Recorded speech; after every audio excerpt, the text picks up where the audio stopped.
So now, thank you. This topic is here to describe or to discuss the exception. Why left to right in the period table? When you move left to right side in the period table, ionization value supposed to key increase gradually. But we get some exception when we say that ionization value does not increase. তোমরা কি দেখছো? This is a period. Left to right period. This is a period. Left to right. The values are increasing, right? But they are not increasing steadily. Exception আছে? কোথায় exception আছে? Beryllium to boron, right? Beryllium to boron exception আছে না? আছে? Beryllium to boron exception আছে. Nitrogen to oxygen exception আছে? পাচ্ছ? Nitrogen to oxygen exception পাচ্ছ? হ্যাঁ, এই যে এটা পিরিয়ড। আর এখানে you get here another, okay, another, okay. এখন তোমরা গ্রাফটা দেখে ভালো করে বোঝার চেষ্টা করবে তো এই এক্সেপশনটা কার কারণে হলো, মানে which element is here having giving unusual result। এই দুটার মধ্যে দেখো, জাস্ট see these two, এই দুটার মধ্যে কে unusual result দিল, বেরিলিয়াম আর boron। you look at the graph দেখে বল, and if you may also see this too, কোনটা unusual result দিয়েছে?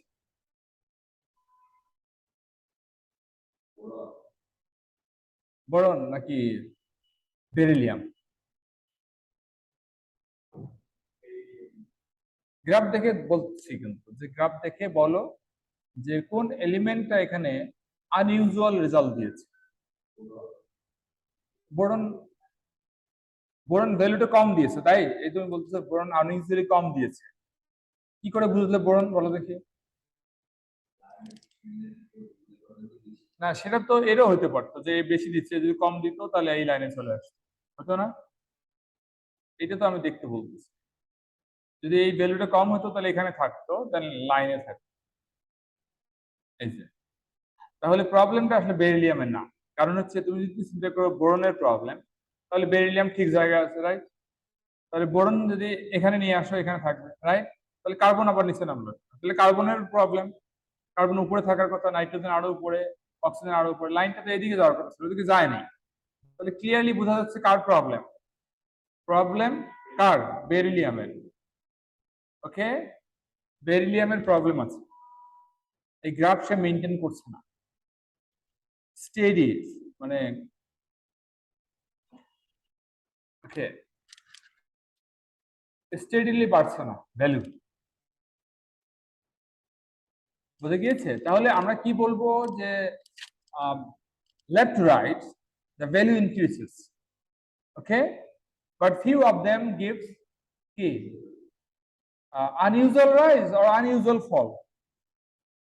দেখে বলো, কয়েকটা কি unusual rise দিল? এই যে beryllium and nitrogen unusually higher, নাকি boron and oxygen unusually lower? Unusually higher, right? Unusually higher, বুঝে গিয়েছে? তাহলে this is also for this period। আমরা দেখছি এই এলিমেন্টটা আর এই এলিমেন্টটা একটু উপরে উঠে গেছে, এবং কেন উপরে গেছে, সেটা আমরা এক্সপ্লেইন করতে যাচ্ছি। Okay, this is now. So you already know the explanation for this, already তোমরা জানো, এক্সপ্লেনেশনটা জানো, সহজ জিনিস, খুবই সহজ জিনিস, অলরেডি নো। আচ্ছা, তার আগে বলি, রিকল করে নেই। বলো তো লিথিয়াম এর থেকে বেরিলিয়ামের আয়োনাইজেশন এনার্জি বেশি কেন? why the value is greater? Size বড়, এই সাইজ বড় না, দেখছো? হ্যাঁ, বেরিলিয়াম ইজ কি স্মলার। স্মলার হলে কি হবে? আচ্ছা, আরেকটা রিজন হচ্ছে কি with greater nuclear charge. So this two the reasons why left to right in the period table ionization value increases। তাহলে লিথিয়াম থেকে বেরিলিয়াম কি হয়েছে? Smaller, yes, and nuclear charge greater, yes, no problem with that।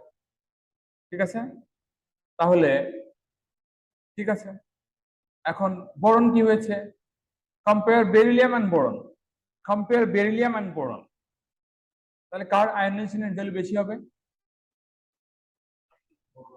Boron. কেন? Boron is smaller, smaller মানে greater attraction, nuclear attraction, আর nuclear charge of বোরনের বেশি, +5, beryllium +4 and বোরনের +5। তাহলে বোরনের আয়নাইজেশনের যে ভ্যালু বেশি হওয়ার কথা, কিন্তু দেখছো বেশি আছে, বেশি আছে না কম আছে? কম আছে। আমরা অলরেডি বলেছি এই প্রবলেমটা কিন্তু বেরিলিয়ামের, বোরনের না। ঠিক আছে, এই প্রবলেমটা কিসের? হ্যাঁ, বেরিলিয়ামের, নট ইন বোরন। তাহলে এই প্রবলেমটা আমরা সলভ করতে পারি সহজে, if you get beryllium and boron, electron configuration নিয়ে আসি। Beryllium and boron. Here is 4 and here is that what? কত? 5. Electron configuration লিখি। Write the electron configuration of this. 1s2 and 2s2. I'm writing this. And for this, what would be there? Well, 1s2, 2s2 and 2p1. 2p1. Now look carefully. Here would be 2. Here would be 2. Right? Here. And here would be 2. And here would be 2. And here would be 1. This is electron configuration. You can consider the box. এখানে একটা box. এখানে একটা box. 2 করে electron আছে. Here 2. And here also 2. And for this, এটা same. এটা শুধু একটা এরকম 1. Clear হয়েছে? 1. তাহলে এখন বলো কেন এটা this gets an unusual rise in the value? বেরিলিয়ামের ভ্যালুটা ইয়েস লিথিয়ামের থেকে বেশি হওয়ার কথা ছিল। কেন বেশি হওয়ার কথা ছিল? এই যে এই যে, কিন্তু বেশি বেশি মানে মাস গ্রেটার, এই মাসটা এক্সপ্লেন করতে হবে। its value is much greater. মাস কেন হলো দেখে বোঝা যায়? ইলেকট্রন কনফিগারেশন দেখে বোঝা যায়? কি বোঝা যায় বলো?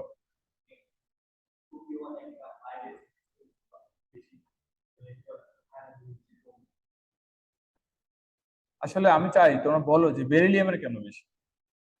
স্যার বেরিলিয়াম বেশি স্টেবল। কেন বেশি স্টেবল বলো তো?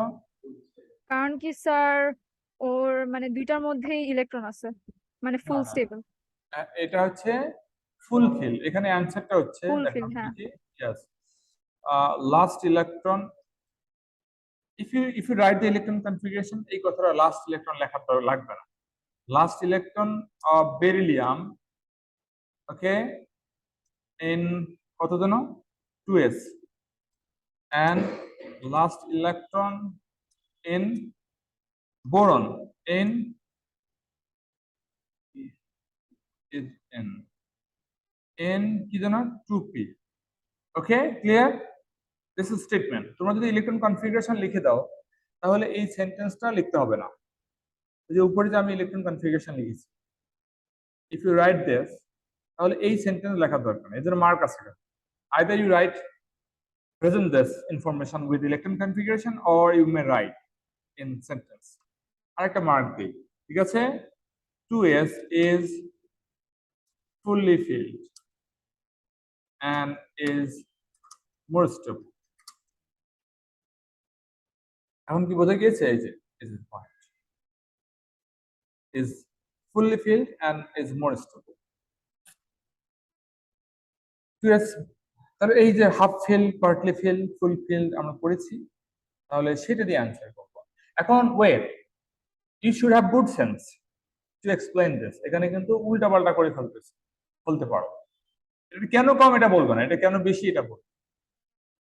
ইউজুয়ালি এটার থেকে এটা বেশি হওয়ার কথা কিনা বলো দেখি। Why you should expect boron to have greater value of ionization than beryllium? আমরা তো লেফট টু রাইট চিন্তা করি, যে রাইট সাইডে আছে বোরন, ওর ভ্যালু বেশি হবে। কেন? নিউক্লিয়ার চার্জ বেশি, সাইজ স্মলার, আমরা তো ওটাই এক্সপেক্ট করছি। কিন্তু তা হচ্ছে না, উল্টা হচ্ছে। উল্টাটা কিন্তু বোরনের কারণ না, বেরিলিয়ামের কারণে। Mind it. এই যে এক্সেপশন আমি আবার বলতেছি, এখন যদি উল্টা পাল্টা করো বা মুখস্থ করো তাহলে তো হবে না। মুখস্থ করলে 100% তোমরা পারবে না, এক্সামে পারবে না। তাহলে বেরিলিয়ামটা হাই কেন? Is this fully filled unstable 2s 2s। তোমরা কিন্তু বলবে না যে its shell is fully filled shell না, 2s 2s subshell is fully. কি বুঝে গিয়েছে? আন্ডারস্ট্যান্ড? বুঝে গিয়েছে? আচ্ছা, এখানে একটা জিনিস আছে, কন্ট্রাডিক্টরি ইনফরমেশন আছে, ফিয়ারিং রিপালশন। এই দেখো পেয়ারিং রিপালশন একটা কথা আছে। পেয়ারিং রিপালশন যদি কোথাও থাকে, পেয়ারিং রিপালশন, তাহলে কিন্তু স্টেবিলিটি কমে যায়।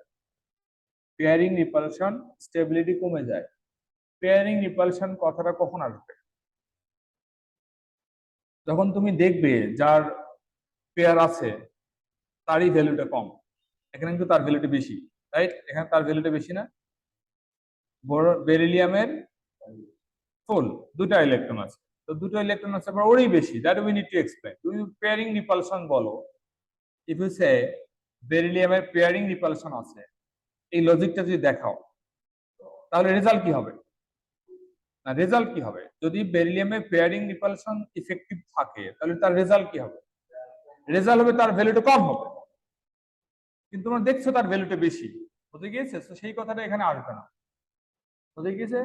কখন আসবে? when you use this pairing repulsion। এটা কিন্তু মার্কস স্কিমের পয়েন্ট। পেয়ারিং রিপালশন কিন্তু মার্কস স্কিমে লেখা থাকে, যখন দুটো অ্যাটম কম্পেয়ার করে দেখি যে ওর আয়োনাইজেশন এনার্জি কম। কেন কম? One of the reason is pairing repulsion. সেটা কিন্তু একই সাবশেলে হয়, পেয়ারিং রিপালশন দুটো একই সাবশেলে, একই সাবশেল। আমি দেখাবো, দেখাবো, এই যে দেখাই, এই দুটোর মধ্যে কম্পেয়ার করো, compare this two, compare this two. না, এটা তো না, এটা না, সরি, এটা না, অন্য জায়গায় আসবে, কোথায় আসবে জানি না। So I I can show you just. যেমন ধরো 2p, লুক 2p, 2p ধরো, 2p3, একটা অ্যাটমের বাইরের শেলের ইলেকট্রন কনফিগারেশন হচ্ছে 2p3, ঠিক আছে? 2p3। আর একটা অ্যাটমের ইলেকট্রন কনফিগারেশন হচ্ছে 2p4, মানে লাস্ট বলতেছি 2p3 and 2p4, okay? 2p3 and 2p4। তো তোমরা বুঝতে পারছো এটা রাইট সাইডের এলিমেন্ট, রাইট? এটা left side, here are more electron, here are more electrons। আমি শুধু লাস্টটা দেখিয়েছি। তো জেনারেল ট্রেন্ড অনুযায়ী এইটার আয়োনাইজেশন এনার্জি ভ্যালু বেশি থাকে, কারণ এটা রাইট সাইড, ঠিক কি না? এলিমেন্টস অন রাইট সাইড, ঠিক কি না? Elements on right side is 2p4 then 2p3। একটা ইলেকট্রন বেশি, তো একটা ইলেকট্রন বেশি মানে রাইট সাইডের এলিমেন্ট না, 2p4। তাহলে আমরা জেনারেলি এক্সপেক্ট করি 2p4 element on right side should have greater value of ionization energy, কিন্তু কিন্তু এর ভ্যালুটাই বেশি, এর ভ্যালুটাই বেশি। তাহলে আমরা এর একটা রিজন দেবো, এর একটা রিজন দেবো। এর কি রিজন দেবো? না, রিল্যাক্সেটর ইজ নট এ রিজন। কম হলে তো উল্টা হয়ে গেল।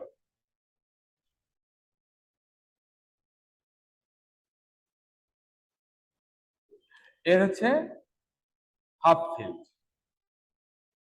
3 ইলেকট্রন আছে এখানে, 3 ইলেকট্রন আছে না, হাফ ফিল্ড। হাফ ফিল্ড মানে ওর স্টেবিলিটি বেশি, হাফ ফিল্ড মানে স্টেবিলিটি বেশি। তাহলে এর এর বলবে যে হাফ ফিল্ড, আর এর বলবে কি পেয়ারিং রিপালশন। দুটো পয়েন্ট, 2 মার্ক। সো আবার বলি, এটা হচ্ছে এক্সকিউজ মি, এটা হচ্ছে এলিমেন্ট অন লেফট সাইড, এটা হচ্ছে এলিমেন্ট অন রাইট সাইড। তোমরা কি বুঝো এটা লেফটে কেন, রাইটে কেন? আর ক্লিয়ার?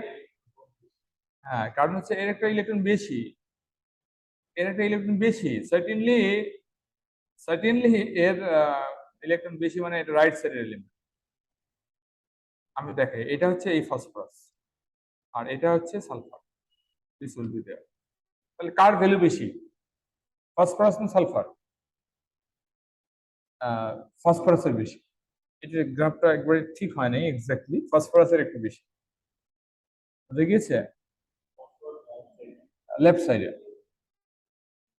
সালফার রাইট সাইডে। এই দেখো না, এই যে দেখো, এটা রাইট সাইডে না, এই যে প্রথম এলিমেন্ট, এটা লাস্ট এলিমেন্ট, ফসফরাসের পরে হচ্ছে সালফার। তাহলে ভ্যালুটা কার বেশি হওয়ার কথা? সালফারের, কিন্তু ভ্যালুটা ফসফরাসের বেশি। গ্রাফে একটু সমস্যা আছে, একটু উপর দিকে উঠছিল, এরকম ছিল। ওকে, থিং ক্লিয়ার ক্লিয়ার ক্লিয়ার। তাহলে ফসফরাসের বেশি কেন? We expect sulphur two have greater, কারণ রাইট সাইডের এলিমেন্ট, নিউক্লিয়াস চার্জ বেশি, size smaller. So altogether we suppose to have, this is a gradual change. Gradual change টা কিন্তু এটাই বেশি হওয়ার কথা, কিন্তু এখানে ফসফরাসটা বেশি। কারণ এটার জন্য আমরা রিজন দেবো, এর একটা জন্য রিজন দেবো। এই রিজনটা কি? এটার বেশি কেন? Half filled and extra stability, half filled. আর এরও একটা রিজন দিয়ে দাও, এটা কি? Pairing repulsion. এক পেয়ারিং রিপালশন কেন বুঝতে পারছিল? এই যে তিনটা অরবিটাল না, তিনটা অরবিটালে একটাতে দুটো ইলেকট্রন আছে, তিনটা অরবিটালে একটাতে দুটো ইলেকট্রন আছে, দুটো ইলেকট্রন আছে মানে ওখানে পেয়ারিং রিপালশন আছে। পারবে? এটা এক্সামে আসবে এরকমই মার্কস। আমরা ক্লিয়ার কিনা বলো দেখি। Left to right, left to right value আস্তে আস্তে বাড়ে। কেন বাড়ে? We know this reason. কিন্তু যদি আমরা দেখি উল্টাপাল্টা হয়েছে, তাহলে এক্সপ্লেইন করবো ইন টার্মস অফ কি? হাফ ফিল, ফুল ফিল, এইটা দিয়ে এক্সপ্লেইন করবো, এন্ড সাথে পেয়ারিং রিপালশন, দুটা জিনিস ইউজ করতে পারি। জাস্ট আজকের কথা শেষ। যদি তুমি দেখো এদিক থেকে এদিকে যেতে ভ্যালু গ্রাজুয়ালি চেঞ্জ হচ্ছে না, তাহলে এক্সেপশনটাকে ধরবে কিভাবে? কিভাবে? এই পরেরটা যে কম, এটাকে আমরা ফোকাস করব না, যেটা বেশি এটাকেই ফোকাস, এটাকে মেইনলি ফোকাস করব। Okay, this is first thing you need to learn. Now first thing you need to, you know already that value বাড়বে। Second thing you know that value may be exception, and exception যখনই পাবো তখন এটাকে focus করবো যে এটার value বেশি কেন। And for explanation we'll use two things. Third point হচ্ছে আমরা দুটো জিনিস দিয়ে এক্সপ্লেইন করবো। কি কি জিনিস দিয়ে বলো দেখি? Exception to be explained in by two things. What are the two things বা two terms? Yes, half fill, full fill আর pairing repulsion। শেষ। এই আজকের ক্লাসের সামারি হয়ে গেল এখানে। হ্যাঁ, এখানে দেখতেছো তো নাইট্রোজেনের বেশি। নাইট্রোজেনের বেশি কেন? এখন ইলেকট্রন কনফিগারেশন ল্যাক হয়, ইউ রাইট দিস। এই ইলেকট্রন কনফিগারেশন এটা অ্যানসার করো, আমাকে এটা অ্যানসার করে দাও। এই এক্সপ্লেইন দিস এন্ড দিস, সবাই এক্সকিউজ মি, এই দুটো এক্সপ্লেইন করো। এর জন্য তোমাকে ইনফরমেশন দিচ্ছি, নাইট্রোজেনের 7, অক্সিজেনের 8, and here is magnesium 12, aluminium 13। তোমরা এই দুটোর অ্যান্সার লিখে আমাকে পাঠিয়ে দাও, এবং এটা পাঠিয়ে দিয়ে ক্লাস শেষ। ওকে, আমি আজকে আর নতুন কিছু পড়াচ্ছি না। So before you leave the class, you answer this in terms of two things, just two things. Why they are not giving the trend, usual trend, এবং তোমরা এই ফোকাস করবে যে যেটা বেশি সেটাকে, যেটা কম সেটাকেও দিতে পারো। And it will explain in terms of electron configuration, focusing on half fill, partly fill, and pairing repulsion. Okay, come on.